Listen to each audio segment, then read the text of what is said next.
Good morning, student.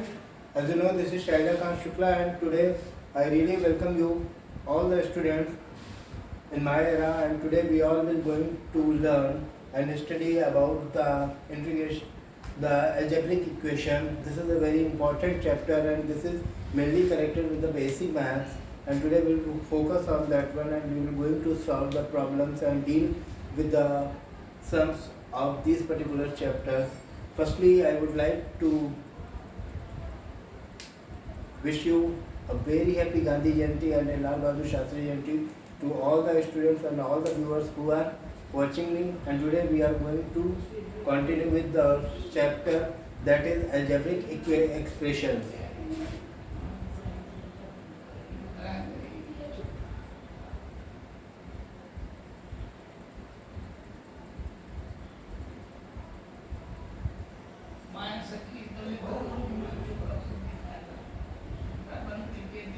Algebraic expressions. So आज हम लोग एल्जेब्रिक एक्सप्रेशंस के बारे में डील करेंगे और देखते हैं कि इसमें किस तरीके की चीज़ें हैं।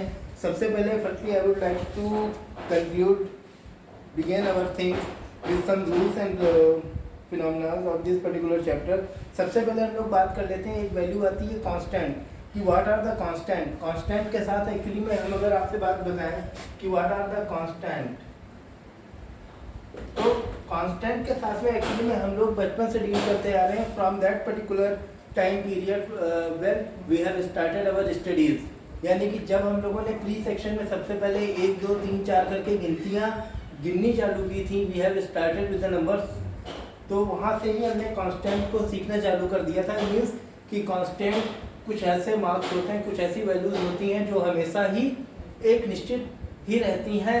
दैट डजंट मीन कि वो टाइम के साथ में ना तो चेंज होती है ना ही बदलती हैं। फॉर एग्जांपल 2 या फिर 4, अगर आप 4 को देखो तो ये एक मार्क है एंड 4 एक नंबर है, और 4 की नंबर ना तो यहाँ बदलती है ना ही आप यूएस में चले जाएं, कनाडा में चले जाएं, रशिया में चले जाएं, अरबिया में चले जाएं या वियतनाम जैसे छोटे से शहर में चले जाएं, किसी भी जगह जाएंगे तो 4 की वैल्यू आपके पास 4 ही रहेगी। तो this is called the constant. Means ऐसी चीज़ें जिनकी वैल्यू हमेशा निश्चित ही रहती हैं। फॉर एग्जांपल आपने बचपन से सीखा होगा पाई। अब पाई की वैल्यू 22/7 होती है और ये निश्चित है। This is a fixed value. So दो particular marks which have a fixed value, these are called the constant. Constant का मतलब जिनकी वैल्यू हमेशा एक जैसी ही रहती है, जिनकी वैल्यू बदलती नहीं है, वो कांस्टेंट कहलाते हैं। चलिए अब हम लोग आगे की चीज़ें देखते हैं। कांस्टेंट के बाद में सेकेंड नंबर पे हमारे पास आता है variables. What are the variables?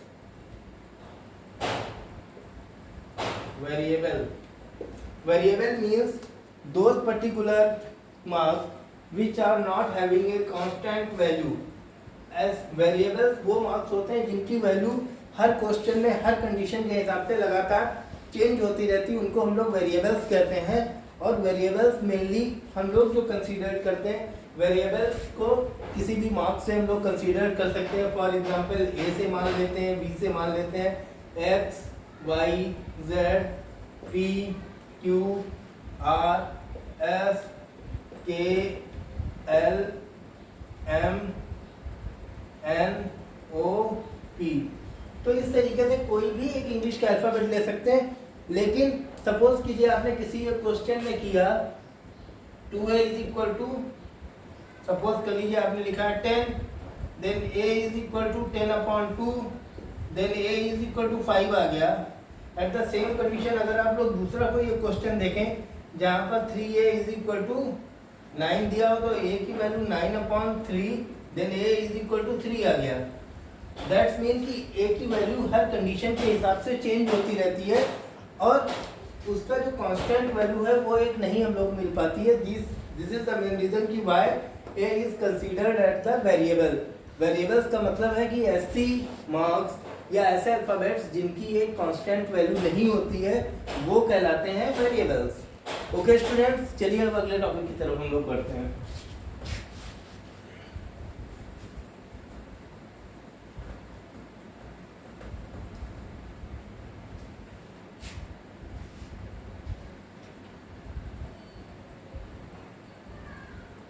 Factors. Next topic is factors.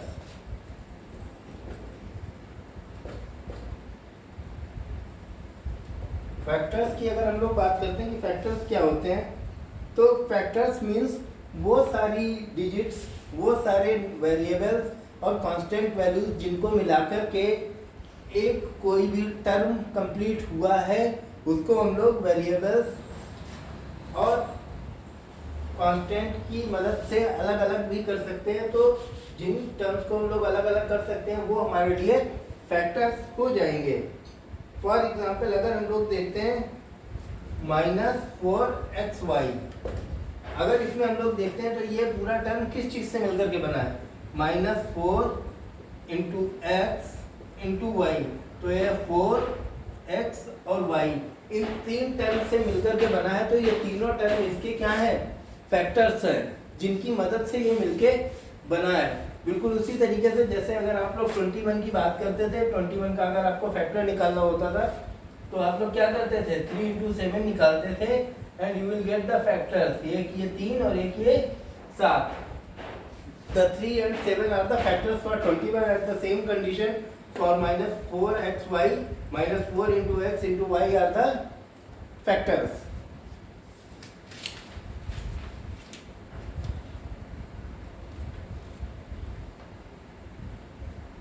Okay, अब हम लोग बात कर लेते हैं like term and unlike terms की, कि what are the like terms and what are the unlike terms.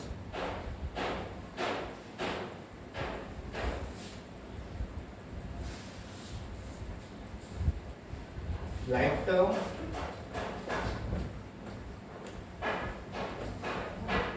And second one is unlike term. Actually में अलजेब्रिक एक्सप्रेशंस में जब भी आप लोग चीज़ों को देखते हैं तो वो सारी चीज़ें लाइक टर्म और अनलाइक टर्म्स के क्राइटेरिया से होकर ही बेसिकली गुजरती हैं, और यहाँ से हम लोग इनके साथ डील करना चालू करते हैं। लाइक टर्म्स का मतलब कोई ऐसे टर्म्स, दो ऐसे डिफरेंट टर्म्स जिसमें वेरिएबल सेम हों, तो उनको हम लोग लाइक टर्म में रहते हैं।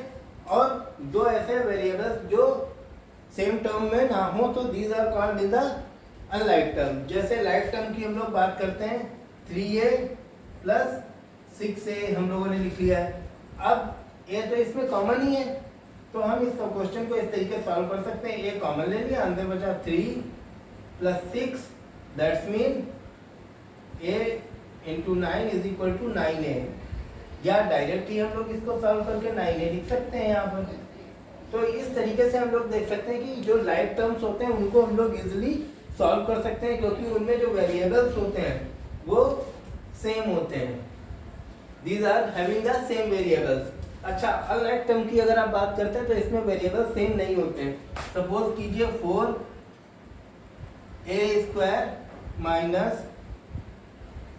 - 7xy²।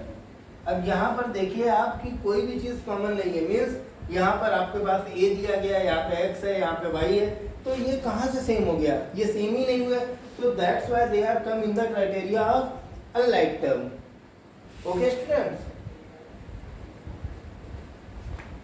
ये बिल्कुल सेम, बिल्कुल वैसे ही है जैसे आपके पास आपने इससे पहले वाले चैप्टर में सीखा था about how to deal the like fraction and unlike fraction. ये भी बिल्कुल सिमिलर उसी कंडीशंस पे चलता है। चलिए देखते हैं अब हमारी बुक में नेक्स्ट टॉपिक आगे कौन सा है जिसके साथ अब हम लोग डील करने वाले हैं।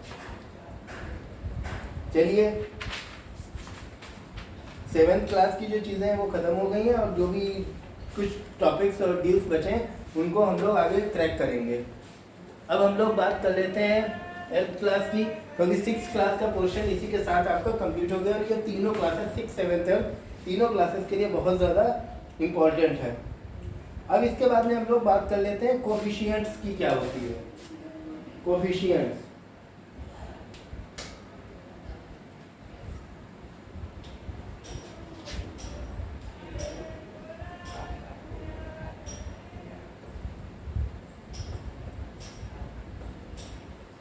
कोफिशिएंट्स की बात अगर हम लोग करते हैं तो अगर कोई भी टर्म दिया गया है एंड उस टर्म में जो वेरिएबल्स हैं, वेरिएबल्स के साथ आने वाले जितने भी फिक्स अमाउंट्स होते हैं, मीन्स जो कांस्टेंट वैल्यूज होती हैं, these are called the coefficients.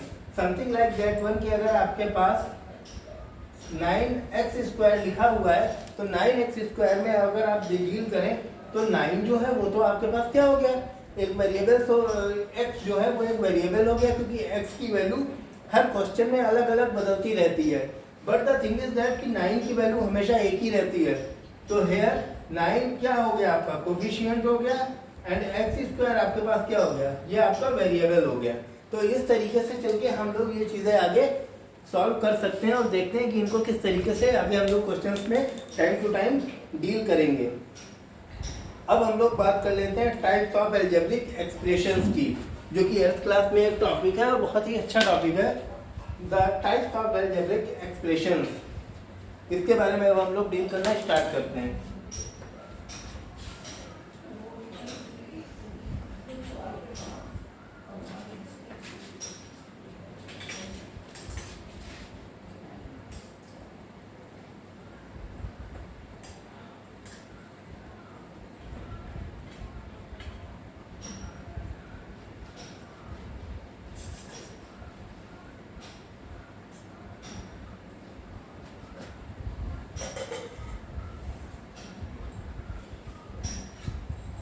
Here we are going to deal with the types of algebraic expressions.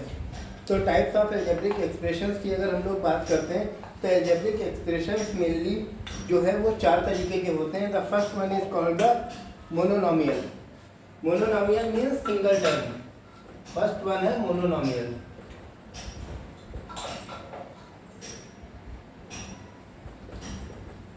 Monomial means single term.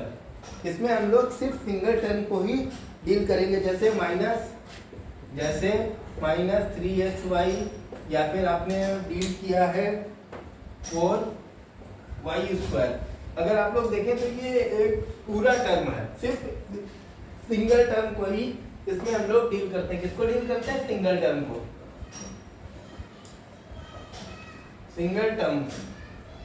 Single term को ही इसमें हम लोग डील करते हैं मोनोनॉमियल में। सेकेंड वन जो हमारे पास आता है b number, and that is named as the binomial.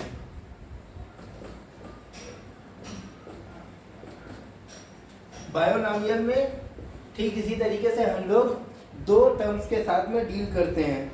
Something like a+1/a, या फिर आप बात कर लीजिए सेकेंड कोई ऐसा ही एग्जाम्पल देख लीजिए 4x + 3y।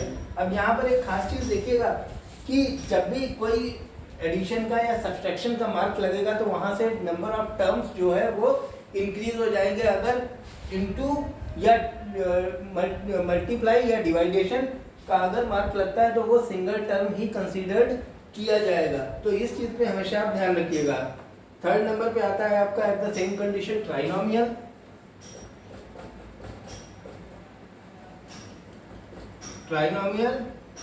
एंड 4 नंबर पे आपका आता है multinomial.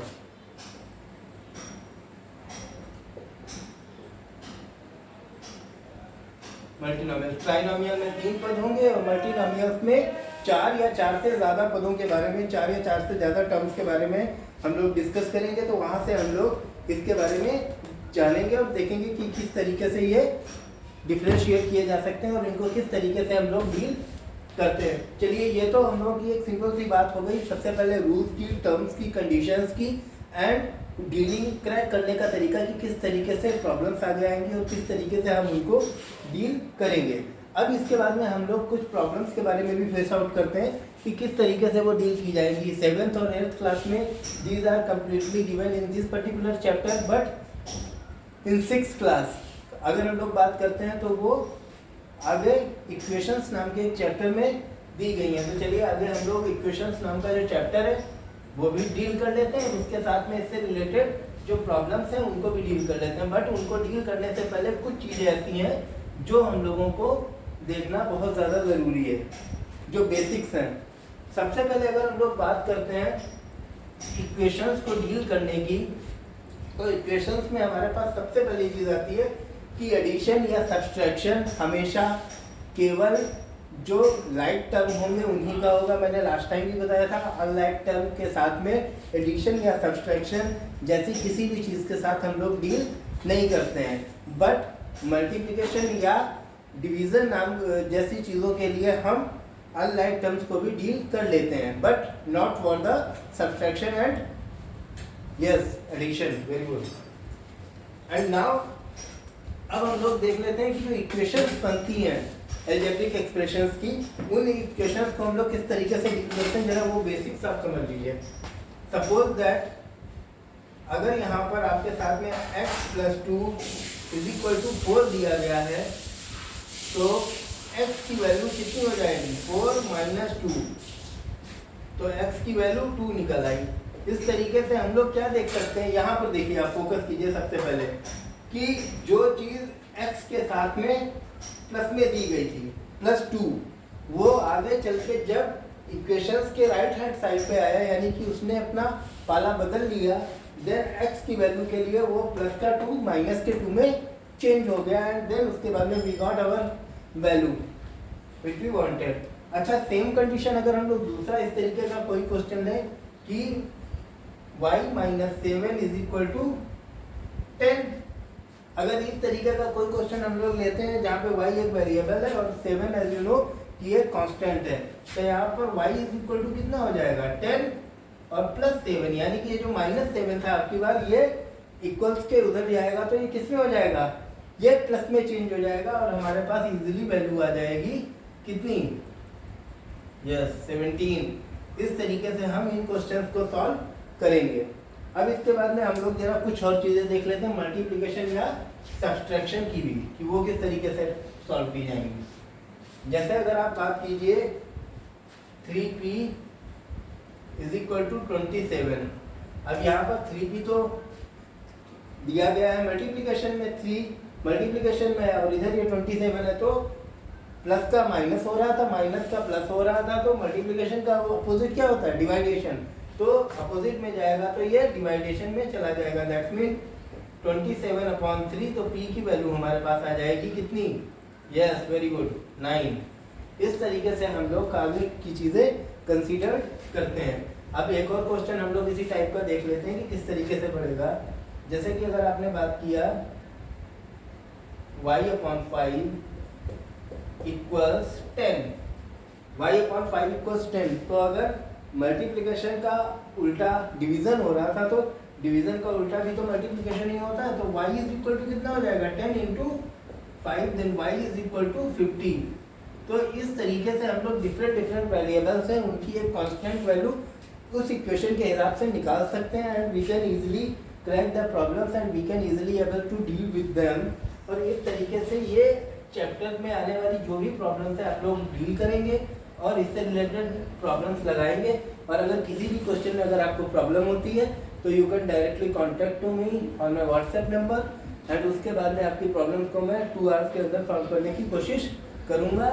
All the very best to all the students, and again wish you very happy Gandhi Jayanti. And जो भी एक्सरसाइज से रिलेटेड क्वेश्चन है आप लोग लगाने की कोशिश कीजिएगा, बहुत ही जल्द आपके एग्जाम स्टार्ट होने वाले हैं। तो all the very best for the preparation of the examination, and thank you very much, have a nice day.